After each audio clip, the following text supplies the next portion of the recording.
Hello, welcome to C3. I am Lynn Morris from Greenville, North Carolina, East Carolina, and this is my colleague George Vectrovec from Richmond.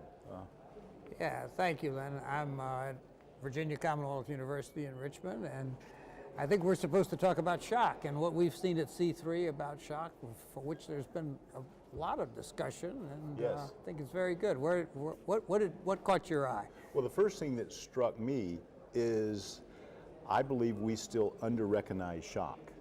I think that was emphasized in several of the sessions, and we still need to teach people how to identify shock. I think that's a key issue. And in identifying shock, it seems to me it's gotten complicated. I always thought people were in shock or they weren't, but now people are talking about pre-shock. What is your thought about that? Well, I'm with you. I always learned shock or no shock, and I lump pre-shock into shock. And I think it's all based on hemodynamics. I think we've heard several people at the meeting emphasize the importance of hemodynamics and recognize those telltale clinical signs at the bedside, and then get your basic hemodynamics and treat from there. I think that's really key. I think if we don't identify people almost in the pre-shock time frame, we'll lose a lot of ground in our management of the shock patient. I think that's what I've heard, and I think that's what I believe, and I suspect you do the same thing. I think that's right, and I think one of the things that we're already fighting is this battle of not treating soon enough to give support and break the negative aspects of the shock cycle. So when we start talking about pre-shock, that just sort of delays us making a decision to do something right, and I think that's a problem. Excuse me. I think it's really interesting. There are a lot of aspects to treating a patient with mostly STEMI is what we see, acute MI shock. And there's been some recent data I just presented at a session out of Germany looking at how important it's really not just door to balloon time now, but it's really more first medical contact, which is what everybody's talking about. First medical contact and the importance of that in terms of activating cath labs off-site and so forth, and getting the artery open. And if you look at that data, while it's important for a regular heart attack, it's extraordinarily important for cardiac arrest and cardiogenic shock. The opportunity to make a difference by quicker getting patients into the lab is remarkably higher with shock. So we need to hone those skills in our communities. Yes, and I think that if you and I think about it, the paradigm is going to shift. It's not going to be first medical contact or door to balloon or aspiration. In these people with pre-shock or shock, it's going to be door to stabilize the shock. And we have several methods to stabilize shock, but we have to recognize it, and I think you're right. It's going to be just as important to stabilize the hemodynamics and unload the left ventricle as it is to open the vessel. And I think there's a lot of exciting work, and people have alluded to it at the meeting, that unloading is critical in the management of heart attacks. Right. I think we tend to talk about things like getting them into the lab and then how many vessels we open at what time, and we can come back and talk about that. I think it's a great story.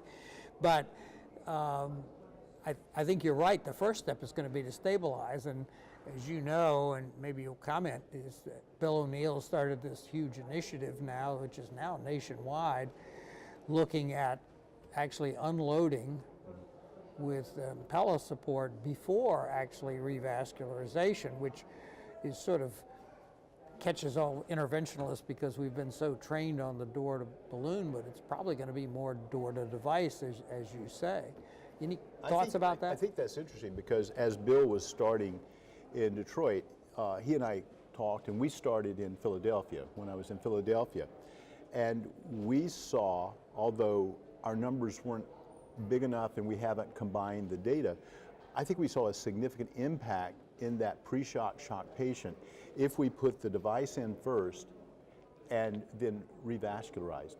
And I think that we're going to find that paradigm is important because if you look at the door to unloading trial, which we had the opportunity to be in, I think we're going to find that in the big anterior infarct, maybe not even with hemodynamics of shock, there's going to be some benefit to unloading the ventricle. I think the surgeons have known that forever. What do? They put people on bypass, they unload the ventricle, and then they revascularize.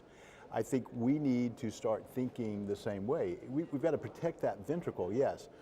Reperfusion is important, timely reperfusion is important, but optimizing the left ventricle to recover, I think, is critical as well.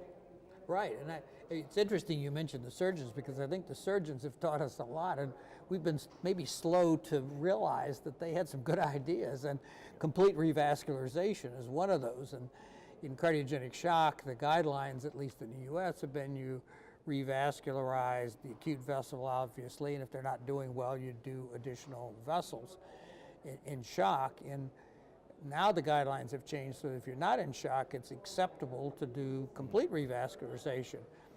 But then all of that led to the culprit shock study, which threw us all out of sorts, I guess.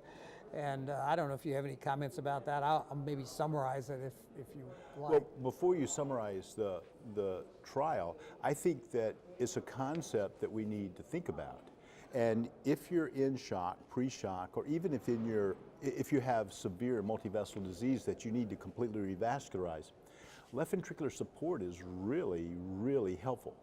You have the luxury of spending a little more time on each vessel. You've got control of the hemodynamics. You can adjust other medications, tailor it to their clinical situation at the time. And if you're going toward complete revascularization, shock or not shock, if they're marginal, I think this is a great opportunity to get the best outcome we can, because we have the luxury of support. It's like bypass in the cath lab. Right. Well, the other thing I'm hoping somebody's going to look at, and I think this is critical in the shock patients, is whether or not the use of hemodynamic support has some kidney protection. Because a lot of times we're trying to do complete revascularization, you're pushing the limits on the contrast, and we don't really know that in shock. No one studied that in at least one publication, Mike Flaherty's data, Yes. that looked at it in high-risk PCI, not shock. It did make a difference, and it did reduce the risk of kidney failure in patients undergoing complete revascularization. So I think hemodynamic support may be important for the kidney as well, but we've got to prove that. Well, we think about perfusing the kidney, but unloading the kidney is just important. And I think that Mike's article gave us a little pause to think about it. And if it works in protected PCI, it might be even more effective in shock. And I think that we don't want to save part of the patient and lose the rest. But I think that's a great concept that we have to think about. So go back to culprit shock. Yeah, I think that we need to address that, because it's really created a lot of controversy. Holger took 700 plus patients and they randomized them to complete revascularization versus culprit only. My problem with the study, I mean, I think the concept is right, was that the complete revascularization patients were really, the goal was to do every important vessel at the time without regard to the patient's status, particularly pre-existing kidney dysfunction, and it included doing complete revascularization of chronic total occlusions. And I think when you think, what we think about complete revascularization by the sort of cognitive cardiologist is that we make those decisions about how much we do based on the stability of the patient, the kidney function. It's more of a clinical decision. And I think, unfortunately, some patients that we wouldn't have done were forced into a strategy. And so at the end of the day, revascularization of all the vessels turned out worse in terms of renal failure and in terms of mortality. But I think that it may have been slightly set up in a way that wasn't advantageous to complete revascularization. I might note that it's going to change the European guidelines, and so it certainly has had impact. But then if you look at other studies, and there are a whole host of them, meta-analyses of a large Korean registry, looks like significant benefit to complete revascularization, again, better decision guided, and stable acute myocardial infarction, it looks like it makes a difference. Most recently, the New York State database supported that. So I think this is not a solved issue, and my own bias would be that hemodynamic support and good decision making could go a long way in terms of allowing you to do more completely revascularization. Yeah, I think that you're right. There are a lot of unknowns still. I thought about, as we went through some of the sessions, when you look at left ventricular and right ventricular insults, one thing I think is true: we need to move early. We can't wait, and I think that's a theme that I've heard all week. I think it's a key concept. If you delay, you're going to have worse outcomes. I think that's been repeatedly shown, and I think we need to be aware, identify, and I think you probably agree that earlier is better here. We've talked a lot about Impella because that obviously that's the new initiative and so forth, but a lot of centers use ECMO. Maybe you can talk about ECMO and how it's managed. Any thoughts? I think that we have another option too, is tandem heart. Right. I know a lot of people are uncomfortable with tandem heart. It's doing a transeptal, and we don't train people quite as well as we did years ago. But I think both of those devices have their role. We think about Impella. The key is understanding the hemodynamics of each device. ECMO has a role for supporting the peripheral circulation like no other device. However, it raises afterload on the left ventricle. And if we want to recover left ventricle and save the patient, we need to probably think about close observation of hemodynamics. I don't think you can manage shock today without a right heart catheter.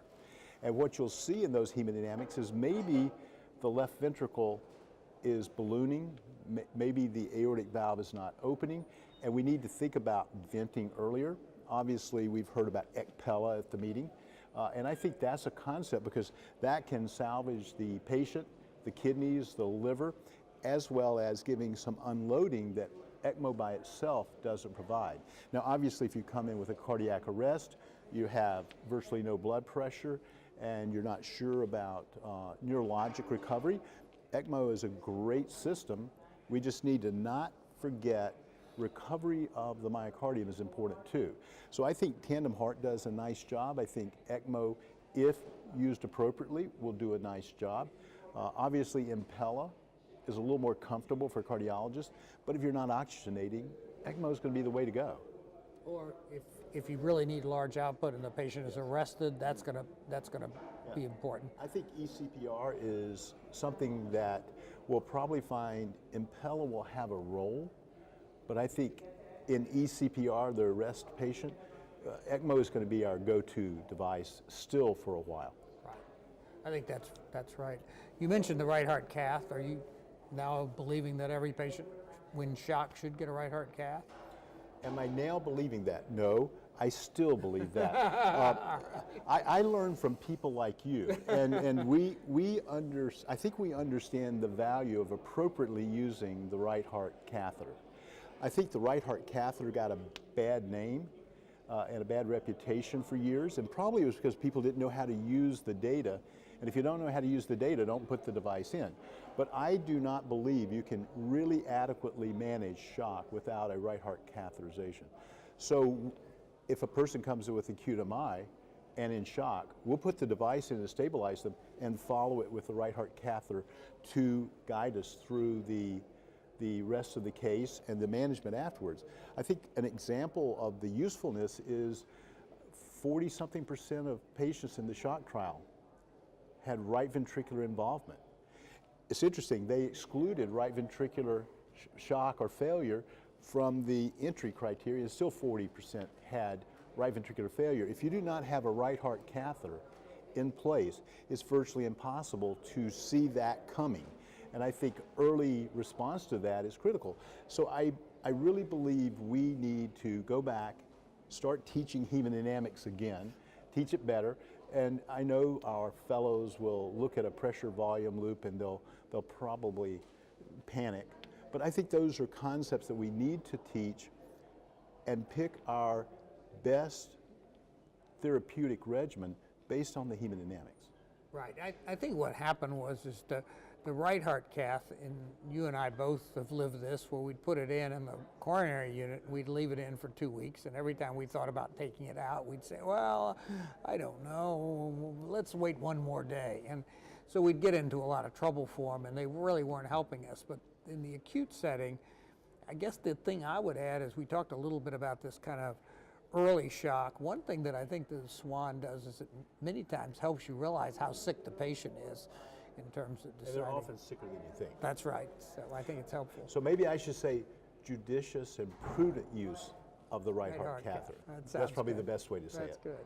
Well, any other final thoughts? Anything else we've not talked about? I think we've covered a lot of things. I think we're learning an amazing bit of information in the last few years about how to manage MI. And it's not all just opening the vessel. It's critical to open the vessel. I think we're learning a lot about management of shock. And I think some of the new devices have made an impact already on clinical care. And I think it's going to be exciting to see what happens in the next few years. Oh, I think we're going to change the course of shock. And I don't think we should forget about the patient with chronic cardiomyopathy that tips over. They're as important as the acute MI patient. We see mostly acute MIs, but the chronic cardiomyopathy that needs that boost, that bridge to the next step, I don't think we should forget about that either. Right, and the other thing we probably are remiss in not mentioning it, I heard it mentioned in a session, and I know I did, is if you look at cardiogenic shock, we all think of the big STEMI with the occluded LAD, mm-hmm. but a quarter of the patients with cardiogenic shock are non-STEMIs, and they by evaluation have more diffuse disease than the typical STEMI, and they have a worse prognosis. So we can't forget the role of in-STEMI in shock, and that's probably something that's been missed along the way, but we can't solve all that today. I think so, and I think that if you look at our advanced heart failure colleagues, a lot of their patients are walking around in pre-shock, and it doesn't take much to tip them over, and we need to recognize that as well as the non-STEMIs. Right, I think that's good. Well, I think we've covered it. I'm George Vectrovec, VCU Medical Center. I'm Lynn Morris, ECU Medical Center. Thank you for joining us. Thank you.